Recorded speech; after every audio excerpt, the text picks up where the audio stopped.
Before we get started, I just want to put a shout out to the Gavin and Lopez family for their loss with Lisa, and for the people of Kansas City. You know, she was a personality there, and a very good human being, first of all, and we'll all miss her, as I know her family will. And then just a positive word on Kansas City. That's not what Kansas City is all about.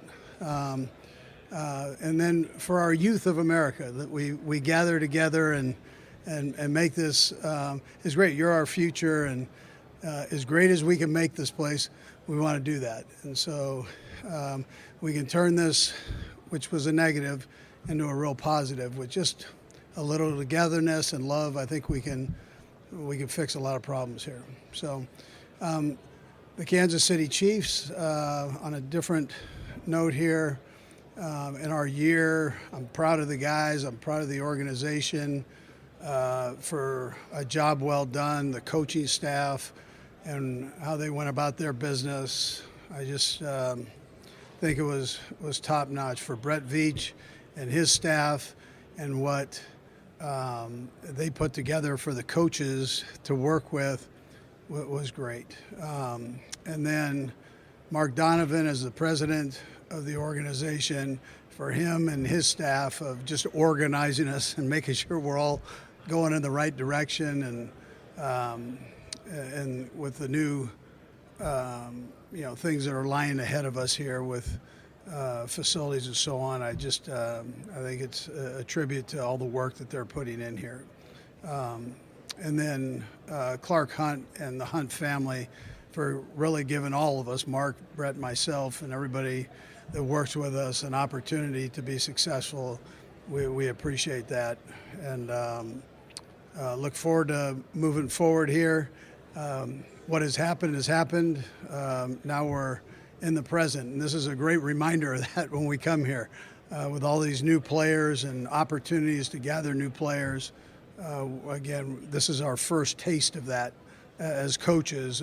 Brett and his staff have been locked in a room here for a week or two since the Super Bowl, and they've been just grinding out players. But from a coach's standpoint, it's nice to get down here and have a chance to meet face-to-face with these kids and see what they're all about. Anyways, time's yours. Coach, Clyde has had some inconsistencies with his snaps. He saw it in the regulation. You see Mahomes talking to Rashee, said he couldn't get him the ball because the snap was low. What does Clyde need to do to ensure that in the future he's more consistent with snapping? Yeah, listen, Creed is a diligent player. He's a great player, and so he'll take care of that. I'm not worried about that. He's a relentless worker, and we'll get all that taken care of. Coach, can you talk about the kind of emotions that this team seemed to thrive off of, maybe more than any other Chiefs team, and kind of how you were able to balance that and keep it in check throughout the season? Yeah, so from an emotional standpoint, the guys feed off of each other. It starts with Travis. He's been there the longest, and he's got phenomenal energy. So the guys feed off of that energy, along with Patrick and Chris Jones. These are our leaders, senior leaders, and I can take you right down the list of guys. The Sneeds, McDuffies.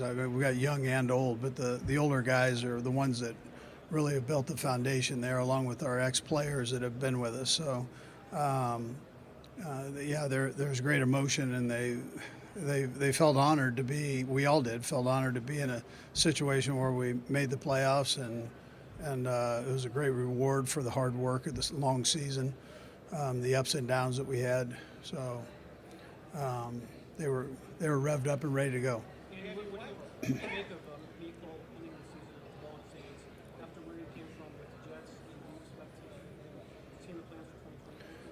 Yeah, so listen, I'm not saying anything about the Jets because everybody doesn't fit into every situation. That's just not how it works in this league. We've had McCole. We kind of know how he fits into our scheme, and he did a nice job with that. He came in, worked hard, and was productive for us. And he had a couple of hiccups early, but he worked through those. We knew he would. and ended up having some great plays in the Super Bowl. Why would you give a high school student looking to get where you're at today? Yeah, you're doing, if you're the student, I'm going to tell you that you're doing the right things by surrounding yourself with the people here and that are in the National Football League. I was fortunate enough to start, I did my student teaching at a high school level, and I kind of worked my way up from there, Division II non-scholarship, and sold hot dogs every Tuesday and Thursday. So it's not all about the glamour, of this. But any avenue you can get in, work hard and be honest, and get a good quarterback. It's been 7 years since Mahomes got drafted. He was an unorthodox prospect coming from that offense. How he plays. Do you think the league has kind of come around to that style in the 7 years since he's been drafted? Yeah, well, I don't know if they've come around, but he's had an influence, I think, in his own way of and style. I think that's opened eyes, especially from that type of an offense. Everybody kind of doubted whether that type of an offense could work. I mean, Lamar's the same way. Can that work? Well, it's pretty good. I mean, I stood here and I was asked about Lamar Jackson on what position I thought he would be, that he could play, whether it was running back or wide receiver. And I'm going, why not try quarterback, right? So give him an opportunity. And he's been the best player since he was a little kid. I think guys are realizing that. I mean, these guys don't get where they're at by not. They just didn't transform into these great players. They've been great for a long time. Why is evaluating talent at quarterback so challenging? So many misses on that. Where are some mistakes you try to evaluate? Yeah, I mean, there's a lot of things that go into that. Where's the staff at? Are they in their last year? Are they in their first year? What offense are you asking this guy to be in? Are you willing to work with his strengths and try to better his, the things that he's not strong at, his weaknesses?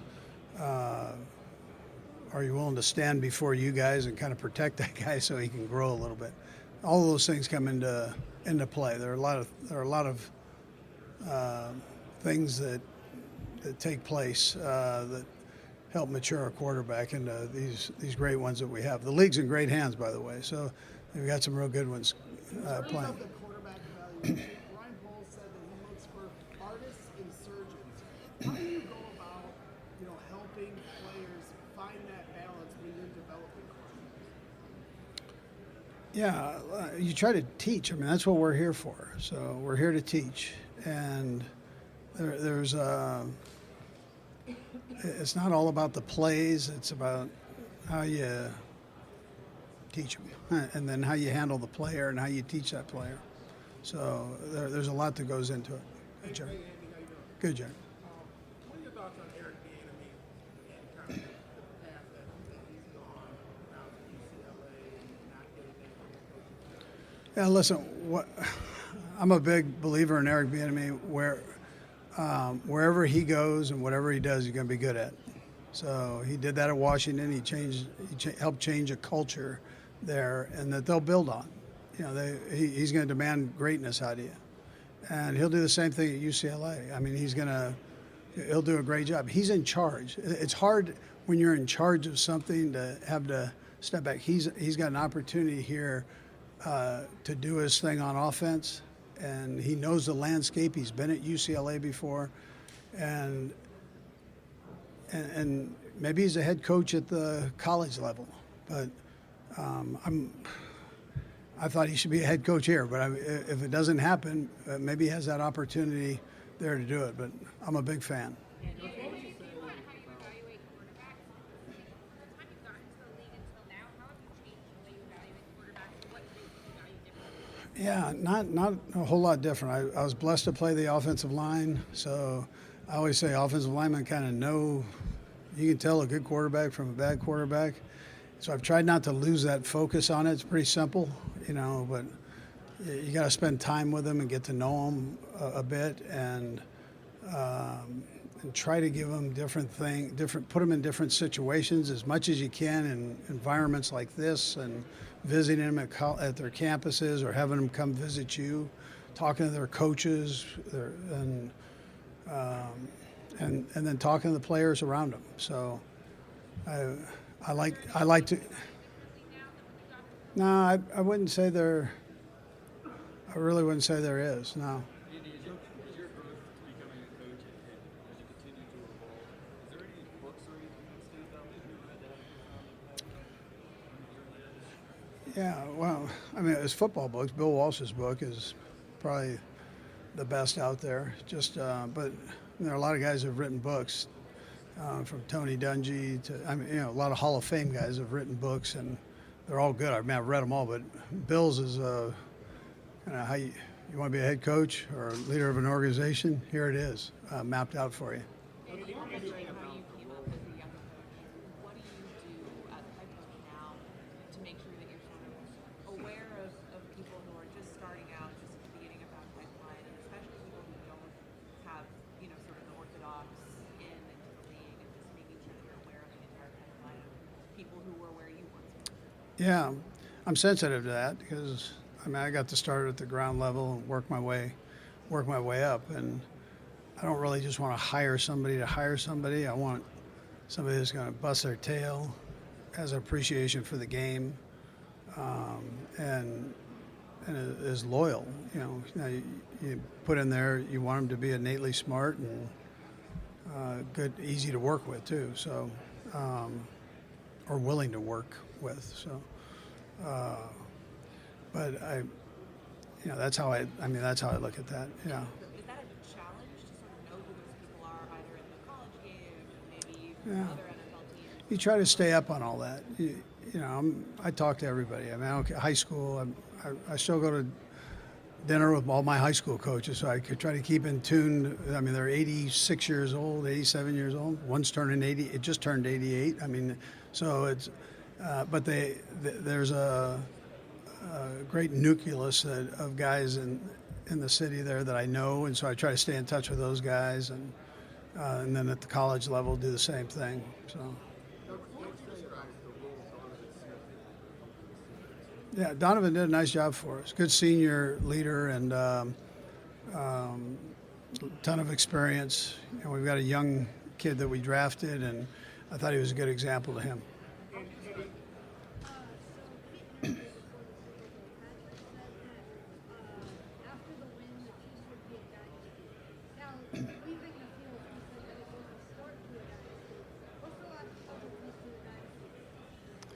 Yeah, listen, that's up to you guys.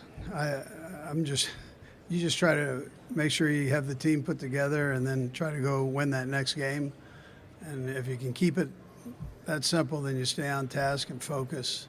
And then if you guys call it a dynasty, hats off to you.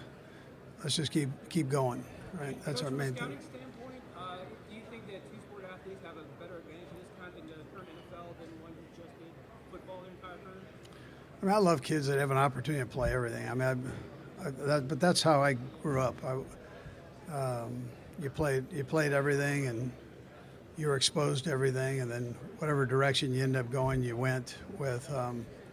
So I still encourage that. I've got 12 grandkids, and try to encourage the older ones to go try it. Go try something. That if you have a little interest in it, let's go. Give it a whirl. Couple more for Coach, guys. Couple more for Coach.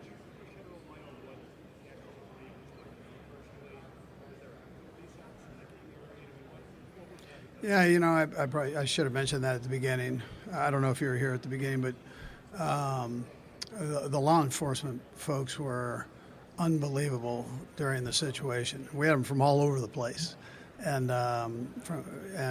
they just immediately jumped in to cover you up mode and make sure that everybody was safe, the best they possibly could with 1 million people there. But I thought they handled everything tremendously, and it wasn't. I'm not just saying that from my standpoint, but from I had a bird's eye view of things going on. So I thought they were great. Coach, you've also talked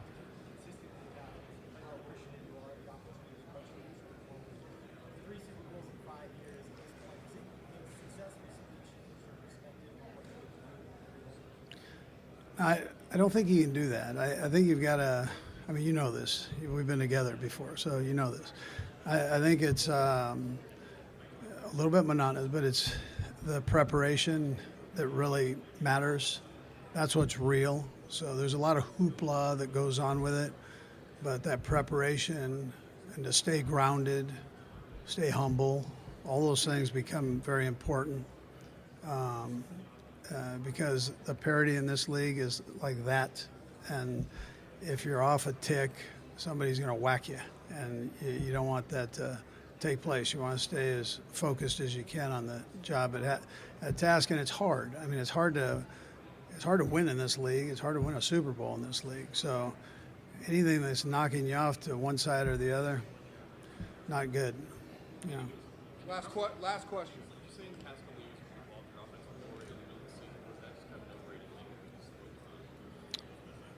Yeah, well, I mean, every year you kind of do that, and you always want to come in with a couple new things, wrinkles here and there, get a feel on your team the best you can when when things are live and count, and so I think you kind of follow that and evaluate that as you go.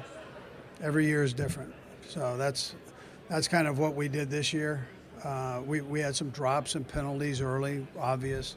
Those things hurt you, and so you've got to work around that, fix the problem, work around it, make sure that you still have opportunities to win the game. So the run game became more important. Our defense did a tremendous job for us, so that we could also grow on offense. Yeah. All right. Thank you. Okay. Good. Thanks.